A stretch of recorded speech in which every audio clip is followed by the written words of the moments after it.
All right, well, thank you all for coming. I want to start by recognizing some great legislators and advocates and all-around champions for justice who are here. From the state Senate, we have Senator Cindy Coyne, the sponsor of the ghost gun and 3D printed gun bill, which passed out of committee yesterday. So thank you for coming, Senator Coyne. Senator Miller, the lead sponsor of the assault weapons ban legislation in the Senate. Senator Oyer, Senator Golden, Representative Caldwell and Pansy and Kassar and Kislak and Knight. Thank you all for coming, and thank you for your advocacy and leadership for our state. Organizations that are here: Moms Demand Action, the Rhode Island Coalition Against Gun Violence, AMOR, and the Campaign for Gun Violence Prevention. We don't thank the advocates enough in this building, and so thank you to all of you. Oh, and Senator Ana Quesada, my good friend as well. Thank you for joining us. If Rhode Island as a state is going to be a place that is moral and just and ethical, we cannot associate with companies that profit off of human suffering. In that spirit, today I'm announcing that at my recommendation, the State Investment Commission voted this morning unanimously to stop investing in companies that manufacture assault weapons for civilian use, and to stop investing in companies that own or operate for-profit prisons. Assault weapons in for-profit prisons cause unimaginable pain for countless Americans, including many Rhode Islanders, and the state should not be associated with businesses that are in those industries. I do not take this action lightly. My job as state treasurer is to be a responsible steward of the state's finances, and as a fiduciary, I understand that our first job is always to deliver strong financial performance for the state of Rhode Island, and in particular for the members of the pension fund who have dedicated their lives to serving the community. One of the things that I want to highlight is that this action that we are taking will not hurt the state's finances in any way, and in fact, I think is very much in keeping with our role as a fiduciary for the state's funds. Investment performance on our watch has been strong. Over the last couple of years, we have outperformed most other state pension funds in the country. In fact, last year, we outperformed more than 3/4 of the large pension plans in the country in investment performance.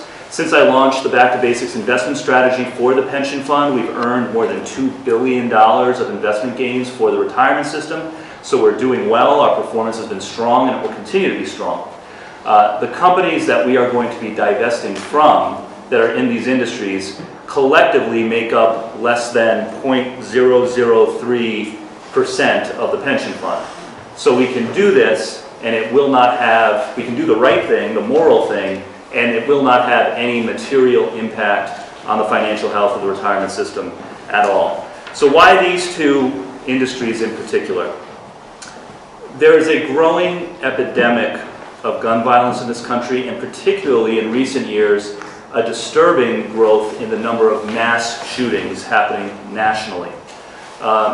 In these mass shootings, particularly the largest and deadliest mass shootings, assault-style weapons that were not designed for civilian use but are now being marketed and sold to civilians play a disproportionate role. The 5 deadliest mass shootings in the last decade all involve the use of assault weapons. When there is a mass shooting, on average, 6 times as many people are shot when there is an assault weapon involved. So this is a growing epidemic. It is something that has already affected many Rhode Islanders, including one who you'll hear from in a minute. And it's something that we as a state should not be associating with. Criminal justice reform, thankfully, is an issue that is finally gaining some bipartisan traction here in Rhode Island and nationally. I think that we're realizing as a society that it doesn't make sense to be locking people up for minor offenses. But the for-profit prison industry runs counter to that. And it is a fundamentally broken business model. When you're running a business, any kind of business, and I know this from my time as an investor in the private sector and also from my time as an investor of the state's funds in the public sector, when you're running a business, and you want to expand your profitability, there's only two ways to do it. You either grow your revenue or you cut your costs. And in the for-profit prison context, growing your revenue means locking more people up, which again runs counter to this notion of criminal justice reform and not locking up people for minor and non-violent offenses. So it's no surprise that for-profit prison companies are among the leading opponents of criminal justice reform and the leading proponents of policies that lead to mass incarceration. The other way you can expand your profitability is by cutting costs, which impacts the conditions inside these facilities and the health and the welfare, not only of the people who are incarcerated, but also of the employees in these facilities. So it's a fundamentally broken business model that cannot be fixed. That's why these are the two industries that we're focusing on.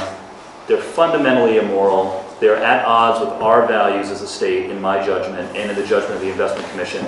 So, pursuant to this new policy, we will be selling our shares from companies that are in these two lines of business, and we will be reinvesting the proceeds from those shares back into the broader stock market.